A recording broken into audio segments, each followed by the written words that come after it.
అయ్యో ఇదేంది first నుంచేలే. Actually మేము గుంటూరు పెళ్ళికి వచ్చామన్నమాట. అయితే 7:50కి ముహూర్తము.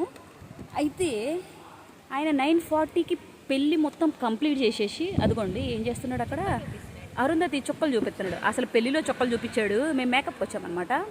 7:50కి ముహూర్తం అయితే మేము 7కి ఇక్కడికి వచ్చేసాము. 20 మినిట్స్ కూడా కాదు, మనకి 15 మినిట్స్ ఇచ్చాడు కదా నేను. 15 మినిట్స్లో ఫస్ట్ చీర అయిపోయింది. నెక్స్ట్ వచ్చేసి 9కి అంటే ఒక 8:30కి పంపించేశాడు.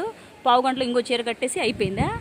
అసలు పెళ్ళి అసలు ఏడైనా పంతులు గంటలు చేస్తారు. ఈయన అమ్మాయి వేరే పెళ్ళి ఉన్నట్టుంది ఈయనకి. వేరే పెళ్ళి ఉండేసరికి ఈడ పెళ్ళి కంప్లీట్ చేసేసాడు ఫ్రెండ్స్. మరి పంతులు కూడా కమర్షియల్ అయిపోయినరు. అంటే గబగబా పెళ్లి చేసేసి పంపించేసామా, అయిపోయిందా. అదిగో ఆయనే అడ్డుగొడుగొడుగు సర్దుకుంటున్నాడు ఫ్రెండ్స్. చూడండి ఎంతలా సర్దుకుంటున్నాడు ఆయన. అదిగో జూమ్ చేసి చూపిస్తా చూడండి. అద్దు ఆయనే అయ్యా వెళ్ళిపోతున్నాడు కొడుతుందే.